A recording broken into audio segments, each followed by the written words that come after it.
예, 정의신문과 관련해서요. 그래서 저는 뭐 일반적으로 좀 한번 말씀을 드리고 싶습니다.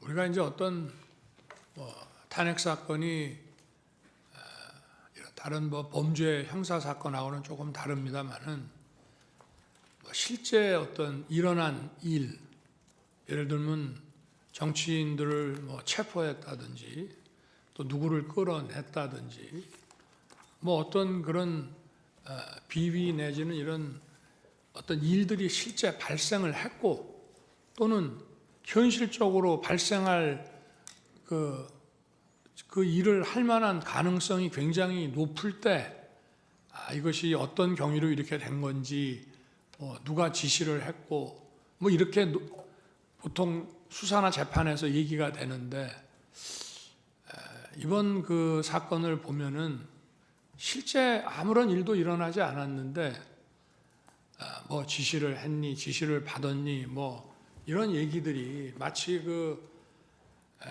어떤 호수 위에 떠 있는 달 그림자 같은 거를 쫓아가는 그런 느낌을 좀 많이 받았고요. 저도 국군 통수권자로서 우리 훌륭한 그 장군들의 그 진술에 대해서 뭐 이러니 저러니 제가 말을 섞고 이러고 싶지는 않습니다만은 아까도 전반적으로 나온 그런 얘기의 취지는 그 군이 수방사가 거의 그 몇 사람 뭐 한 열 몇 명 정도가 북해에 겨우 진입을 했고 또 7번 무슨 그 입구 부근에 이렇게 총기도 휴대하지 않고 이렇게 있었는데 또 그런 상황을 제게 뭐 다 알려줬다고 하는데 제가 그 4인 뭐 1조로 해서 뭐 안에 사실 한 수천 명의 민간인들이 경내에 있었던 것으로 보여지고 또 의사당 그 본관에도 그게 7층짜리 건물인데 그 안에도 수백 명이 있었을 것이고 또 그 본관에 위치해서 질서 유지하라는 그 특전사 요원들도 이제 불 꺼진 쪽에 유리창을 깨고 들어갔다가 그 소화기 공격을 받고 또 다 나옵니다. 그런 상황에서 과연 처음에 뭐 14명, 나중에 이제 군 철수 지시하고 계엄 해제 나고 군 철수 지시가 이루어졌는데 그게 과연 상식적으로 가능한 얘기인지 물론 사람들마다 자기 기억이 다르기 때문에 제가 뭐 자기 기억에 따라서 얘기하는 것을 대통령으로서 뭐라 할 수는 없습니다만은 좀 상식에 근거해서 본다면은 아마 이 사안의 실체가 어떤 건지 잘 알 수 있지 않겠나 하는 말씀을 드리고 싶습니다. 네, 이상입니다. 예, 잘 들었습니다. 자, 휴정을 하고요. 4시 40분에 속개하도록 하겠습니다.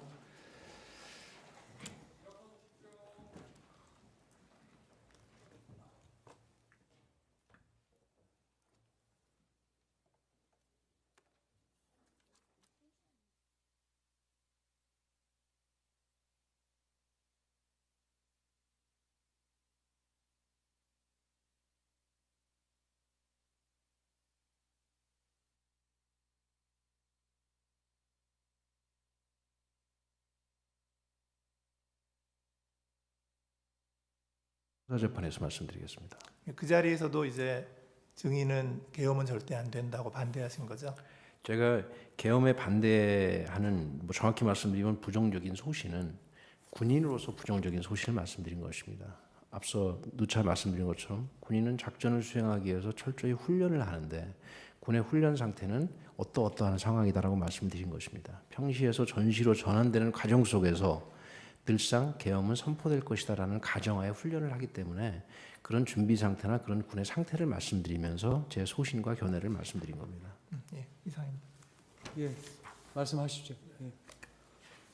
아까 그거는 제가 그냥 설명을 드리겠습니다. 선관위에 좀 보내라고 한 것은 제가 김용현 장관에게 얘기를 한 겁니다.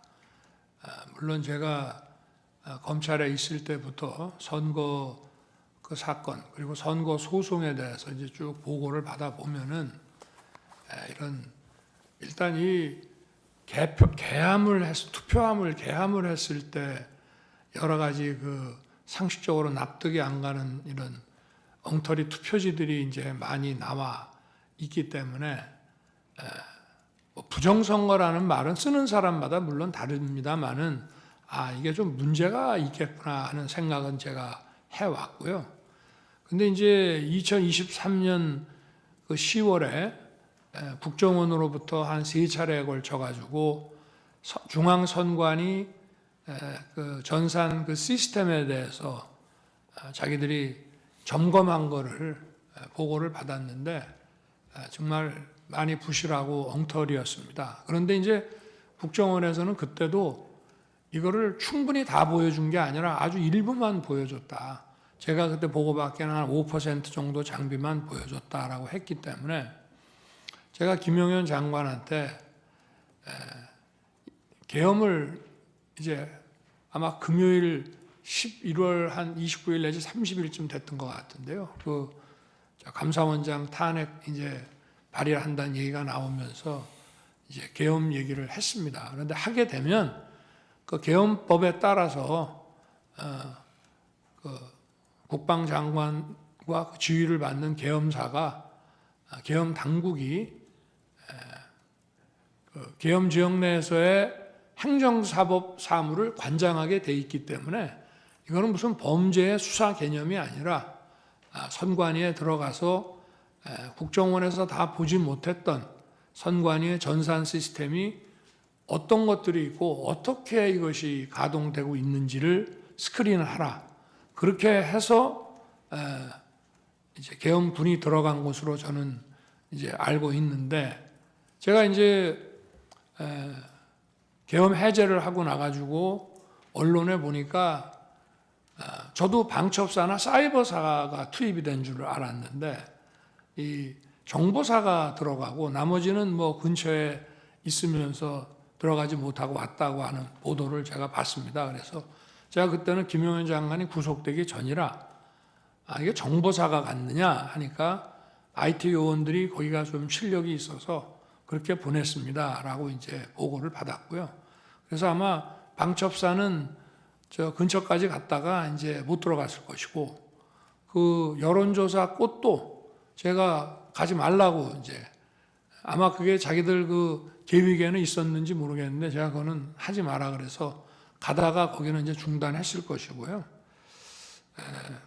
그리고 이거는 이제 포고령에 따른 수사 개념이 아니라 행정사법 사무를 관장하기 때문에 정부 부처나 공공기관 같은 데는 계엄군이 들어갈 수 있다고 저는 판단했습니다.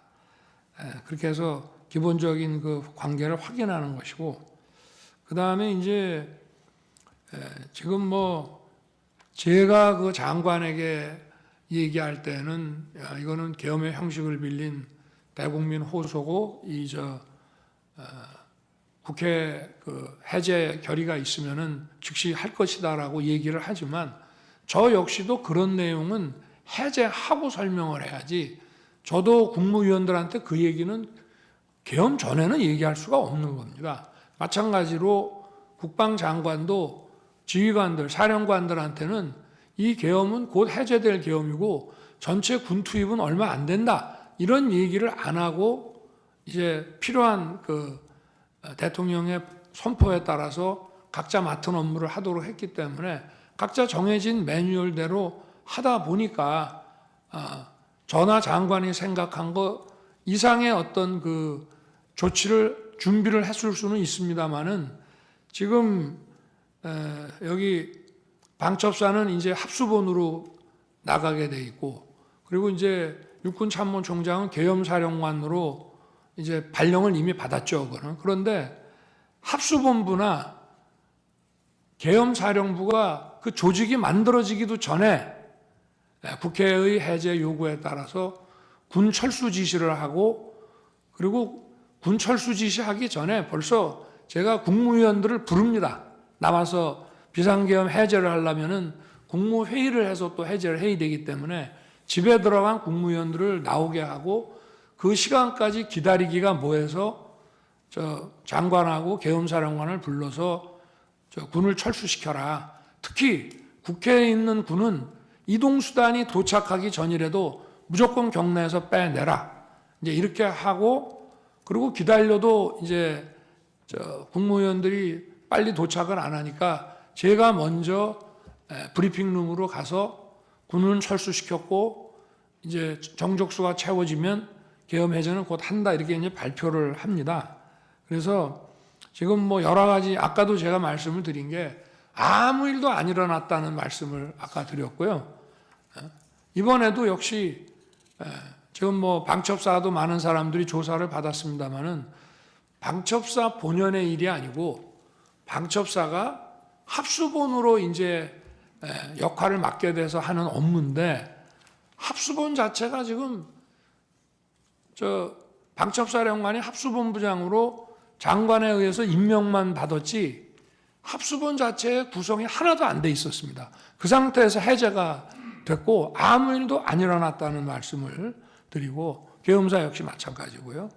그리고 이제 아까 그 선관위에 왜 가셨냐고 하는 문제는 제가 그래서 계엄법 7조에 따라서 행정사법사무를 관장하기 때문에 제가 평소에 의문을 가졌던 거 또 2023년 10월에 국정원 보고를 받고 대단히 미흡하게 점검했다는 것 때문에 어떤 시스템이 있는지는 알아놔야 나중에 국정조사를 통해서든지 아니면 여론 이런 걸 통해서든지 봐야 되겠다라고 생각했기 때문에 점검을 하도록 시킨 것이고 실제 가서 무슨 군인들은 이제 그런 장관의 이런 계엄 선포와 장관의 지시가 있으면 뭐 서버를 압수하네 뭐네 이런 식으로 생각할지 모르지만 제가 내린 지시는 가서 무슨 장비가 어떤 시스템으로 가동되는지 보라는 거였고 실제 아무 어떤 압수 내지는 서버 압수라는 그 하드웨어뿐만이 아니라 그 안에 있는 어떤 소프트웨어나 이런 컨텐츠도 압수한 게 전혀 없는 것으로 저는 보고를 받았습니다. 그만큼 계엄은 신속하게 해제됐기 때문에 아무 일도 안 일어났다는 말씀을 드리고 싶습니다. 이상. 말씀 잘 들었습니다. 혹시 소추위원 하실 말씀 있으신가요? 예. 잠깐만요. 하겠다는 것 자체가 저는 검거 지원을 요청했다라고 그럼 검거 지원 요청이라고 안 쓰고 검거 요청이라고 썼어요. 이 말은 다르잖아요. 검거를 요청한다는 건 국정원에서 검거를 진짜 한다는 얘기고 제가 이제 공문서를 작성한 게 아니지 않습니까? 간단한 메모지 않습니까? 메모는 왜 작성해놨어요? 제가 나름대로 그 상황을 기억하기 위해서 메모해 놓은 거죠. 그럼 정확하게 기재를 해야죠. 예, 정확하게 기재 못해서 죄송합니다. 예, 이상입니다.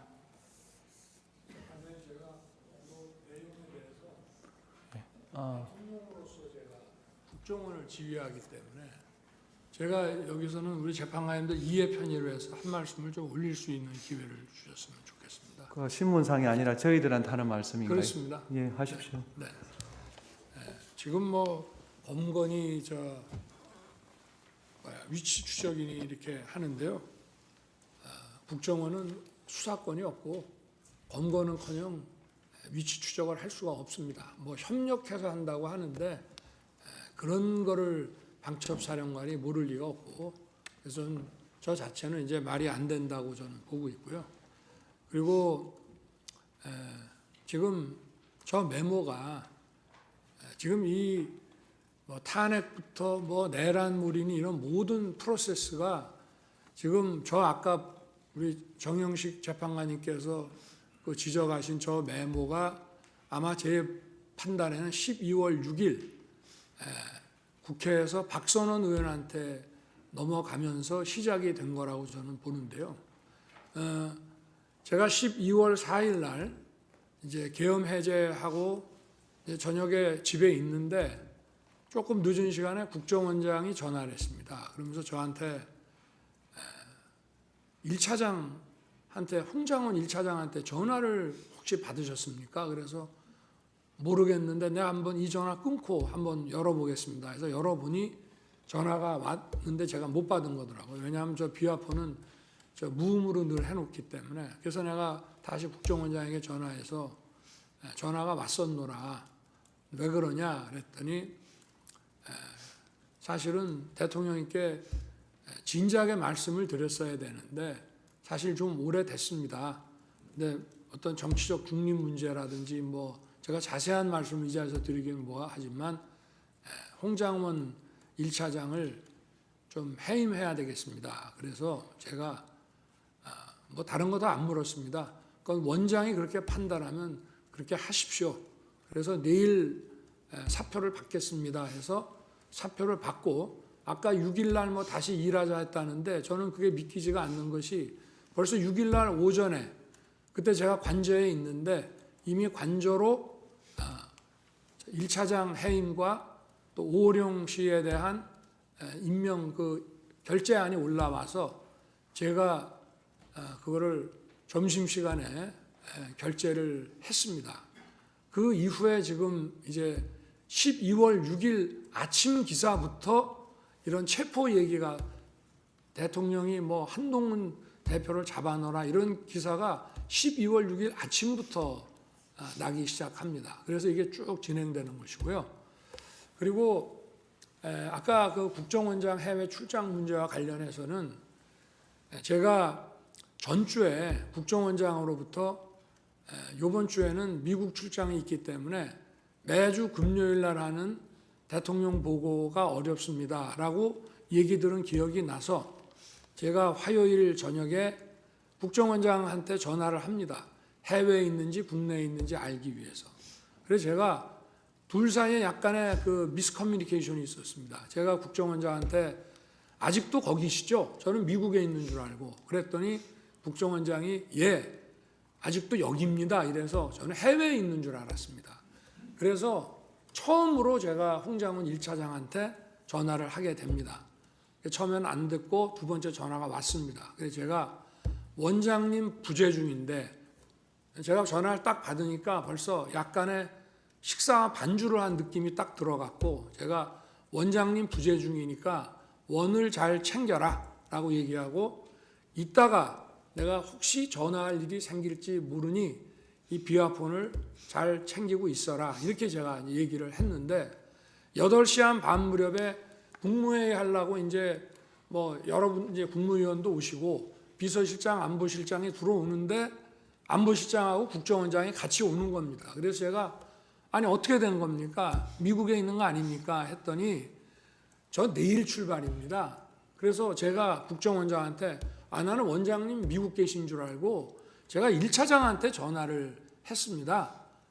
그랬더니 원장님 부재 중인데 잘 챙기라고 했는데 원장님 여기 계십니다란 말을 안 합니다. 이렇게 제가 국정원장한테 얘기를 했고요.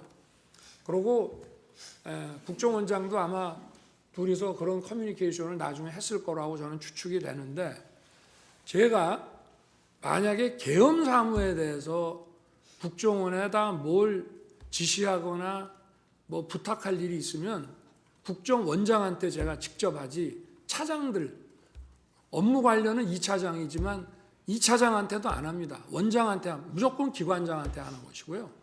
그리고 제가 1차장 그 홍장훈 1차장한테 10시 한 거의 11시 다 돼가지고 이제 제가 저 대국민 담화 계엄 선포 대국민 담화를 하고 올라와서 저 국무위원들 아직 남아 있는 사람들하고 얘기한 다음에 돌려보내고 제가 홍장훈 차장한테 전화한 거는 계엄 사무가 아니고 이미 관련된 문제는 원장하고 다 얘기를 했기 때문에 제가 전화한 거는 아까 전화를 하겠다라고 한 것도 있고 또 제가 해외 순방 때 국정원의 해외 담당 파트가 여러 가지 그 경호 정보를 많이 도왔기 때문에 제가 격려 차원에서 전화를 기왕 한 김에 한번 해야 되겠다라고 해서 계엄 사무가 아닌 간첩 그 검거와 관련해서 여기는 수사권이 없고 조사권 그 국가안보조사국으로 이름이 바뀌었습니다. 그래서 방첩사를 도와주라는 얘기를 한 것이고 제가 국정원에다가 방첩사 도와주라는 얘기는 전임 김규현 원장 때나 조태영 원장 때나 늘 합니다. 왜냐? 방첩사는 예산이 아주 부족합니다.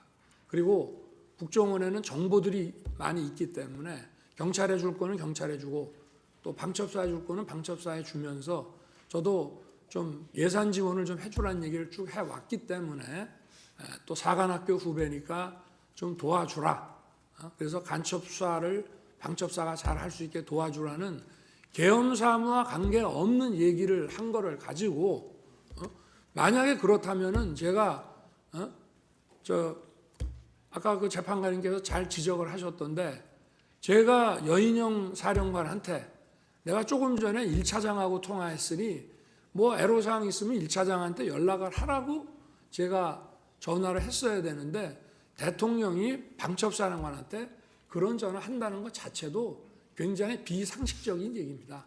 그리고 방첩사령관이 1차장의 사관학교 후배긴 하지만 엄연한 기관장이고 계엄이 선포되면 방첩사령부가 사실상 국정원의 우위에 있기 때문에 뭐 차장 더구나 담당 2차장도 아닌 1차장한테 계엄 사무와 관련한 이런 무슨 부탁을 한다는 게 만약에 할 거면은 방첩사령관은 국정원장한테 해야 됩니다. 기관장끼리. 그리고 계엄이 선포돼서 여기가 합동수사본부가 되면요. 정보도 역시 방첩사가 국정원 우위에 있는 거기 때문에 제가 뭐 재판관님께서 이 전체적인 사항을 어떻게 판단하실지는 그거는 뭐 제가 정할 문제는 아니지만 이 전체 상황에 대해서 좀 이해의 편의를 위해서 간단하게 말씀드렸습니다. 이상입니다. 예. 저 정인 돌아가십시오. 수고하셨습니다. 아닙니다. 돌아가십시오. 아닙니다. 약속을 하셨고요. 소충위원 측 증인은 지금 저기 삼성 장군이잖아요. 그렇죠? 네. 근데 이제 국방부 장관인 김용현 장관한테서 지시를 받았잖아요. 네. 안 따르면 항명이 되는 거죠. 따르지 않으면 항명이 되는 거잖아요. 따르지 않으면 항명이라고 일단은 장관님이 그때 처음에 말씀하신 기억이 있습니다. 예. 그런데 이제 그래서 증인은 이제 대통령이 법률 전문가이고, 네. 그리고 김용현 장관의 그런 지시는 작전 지시로 이해를 했고, 네. 그래서 믿고 따른 거잖아요. 그렇습니다. 예, 그래서 그 당시에 이제 증인이 이 상황을 판단하는 것이 다소 좀 어려움이 있을 것으로 예상이 됩니다. 이제 그런데 그때 증인이 그 현장에 투입한 지휘관이 대령이 2명 있죠. 네. 그 조성현 대령하고 김창학 대령. 그렇습니다. 예. 그 조성현 대령은 좀 멀리 있었죠 그때. 원래 부대 위치가 저희 부대 쪽이 아니라 저 강 이북에 있습니다. 예. 거기에 거주하고 있었기 때문에 멀리 있었습니다. 예, 그래서 이제 그 2시간 내에 오기가 좀 힘들다. 네. 그랬었죠. 이제 근데 그때 이제 굳이 그 조성현 대령한테 지시를 한 게 이제 증인이 이제 또 김용현 장관한테서 지시를 받아서 조성현 대령한테 지시를 했잖아요. 네네. 굳이 지시를 한 이유가 그 조성현 대령이 그 무슨 진압하는 파트 쪽에 있었습니까? 그렇지 않고 서울 지역 내에서 어디든지 즉시 투입할 수 있는 그런 개념과 훈련을 시켜온 유일한 지휘관입니다. 그 다음에 제가 이제 수도방위 사령관이지만 제가 유사시에 쓸 수 있는 부대가 몇 없습니다. 그 부대의 지휘관이기 때문에 그렇습니다. 그래서 그 용산 대통령실 부근 경비나 뭐 이런 그것도 그 부대가 담당을 했던 거고요. 그렇습니다. 그 인질 협상을 하게 되면 김창학 대령이 지휘를 했다고 하는데 그건 왜 그렇습니까? 그거는 우리가 군사 경찰과 또 민간 경찰의 그 전문가들이 사실 거기서 양성이 됩니다. 그러다 보니까 또 자격증 같은 게 있는데 그게 이제 군사 경찰 쪽에 있습니다. 근데 그때 상황은 저 인질 이런 것 때문에 한 건 아니었습니다. 그러면 김창학 대령은 조성현 대령보다는 빨리 왔겠네요. 다시 말씀해 주시죠. 빨리 도착했겠네요. 그건 모르겠는데 누가 먼저 도착했는지는 제가 기억이 없습니다. 예. 근데 이제 그 입장을 바꿔놓고 생각을 하면 이 조성현 이제 직책은 단장이잖아요. 조성현 단장, 김창학 단장. 네. 이제 이분들의 입장을 생각을 해보면 이분들은 또 증인에게서 지시를 받았잖아요. 그렇습니다. 그러니까 이제 그 지시받은 상황에 대해서 하나하나 이제 이행을 해서 네. 그래서 이제 김용현 장관이 얘기한 지시를 주로 이제 그 조성현 단장에게 전달을 하신 거잖아요, 증인이. 그대로 전달한 것보다는 제가 해석을 합니다. 왜냐면은 제가 지휘관인데 그냥 전달하면 그 지휘관입니까? 제가 해석해서 거기에 맞는 추정 또 필요한 과업들을 줄 수 있어야 되는 것이고 그렇게 훈련되어서 제가 왔습니다. 지금까지. 그러니까 이제 그렇게 지시를 하신 거죠. 그렇습니다. 이제 그래서 지금 이제 약간 혼란이 생기는 건 뭐냐면 이 조성현 단장도 증인의 지시를 따라야만 되는 상황이었고 네. 이제 그거를 이행을 했단 말이에요. 네. 이제 그런데 그 입장을 이제 지금 와서 이렇게 보면 네. 이제 증인도 이제 나는 대통령이 법률 전문가고 그러니까 이건 적법한 지시라고 생각을 했고 네. 그리고 또 그에 따라서 그 김용현 장관이 작전 지시 차원에서 이렇게 얘기를 한 거에서 그걸 따랐는데 지금 좀 상황이 이제 증인이 기소가 됐으니까 네. 굉장히 좀 증인으로서는 억울한 상황이잖아요. 저 말씀입니까? 네, 증인으로서는. 저는 책임져야 될 상황이고 우리 단장 2명은 제가 당시에 그래도 빨리 그 사람들을 생각한 거는 신뢰하고 있고 어떤 임무가 구체화되면 할 수 있는 사람이라 생각해서 판단해서 정한 건데 제 입장에서는 되게 미안하죠. 그렇죠. 네. 그러니까 그 두 단장들도 사실 지금 입장이 굉장히 곤란할 것 같고 네. 그분들도 지금 조사를 받은 것 같아요. 예, 그래서 이제 결국 이제 증인의 재판에 같은 데에서 이제 그 단장 두 명의 그 진술도 증거로 사용될 것 같고, 예, 그 입장은 똑같거든요. 지금은 대통령에 대한 탄핵 재판이지만 여기에서는 증인의 진술을 지금 증거로 쓰기 위해서 지금 오늘 증인으로 나오신 거거든요. 그래서 그러니까 이런 이제 군인으로서 이런 상황에서 이제 증인이 이제 이거를 많이 잘못했다. 지금 이거를 따지는 것이 아니고 지금 여기는 지금 탄핵 재판이니까. 예. 그래서 저는 이제 일단 대통령, 그 다음에 국방부 장관 김용현, 그 다음에 이제 수방사령관인 증인, 그리고 증인의 지휘를 받는 그 단장 두 사람, 이런 것들이 쭉 이렇게 내려오면서 서로 좀 곤란한 입장이 지금 된 것 같거든요.